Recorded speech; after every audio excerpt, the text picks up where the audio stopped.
How can the red thread help you with your sales calls?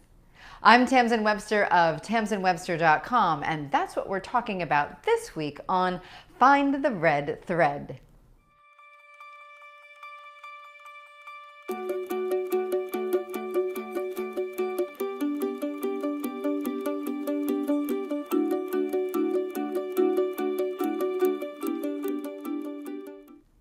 I don't know about you, but I don't consider myself a natural salesperson.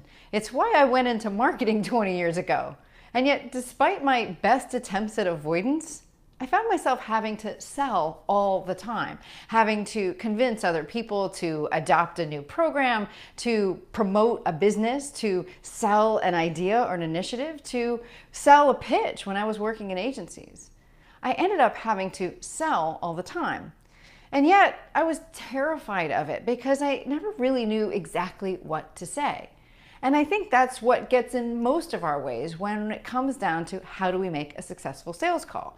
We don't know what to say because it feels really uncomfortable to us, because it feels, for some of us, me at least, it feels like you're pushing yourself on somebody else. So in a lot of ways, the reason why I came up with the red thread was to deal with some of my own inadequacies. And what I realized was when you understand how people make decisions, what you say in a sales call becomes very, very simple. Here's what I mean. We all want something. And if somebody's agreed to meet with you about whatever your product or service is, then at some level, there is a goal that they have. You can either assume that goal or you can start a sales call with that question. What is it that you're trying to get? What is the thing that's most important to you? I know that goes a little bit against the, hey, what's keeping you up at night first question. But for me, understanding what somebody really wants helps me immediately put myself on their side and helps me put myself in their shoes. From there, then it's a lot easier to understand how to frame the problem as I see it. And remember, you should have already done this work about what your product and service is, what problem it solves, why you solve it that way, and how your approach is different. But once you understand what someone's goal is, understanding how to frame the problem as you see it becomes much, much easier. If someone is trying to increase operational efficiency, then you can put your problem in terms of that. If they don't even understand why they're having a problem, raising awareness in the marketplace, for instance, you can then frame your problem that way.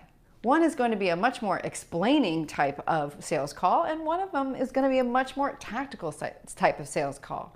But either way, you're going to end up matching much more closely not only the information that somebody needs to make a decision, but delivered in the way that they need it.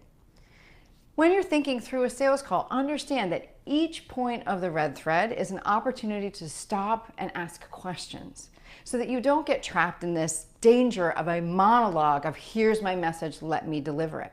You have that opportunity to stop and ask about the goal. You have an opportunity to stop and ask and clarify whether or not they see the problem the way that you do and to answer any questions or concerns. In other words, you get an opportunity at every step where they need to move forward to make sure they are moving forward.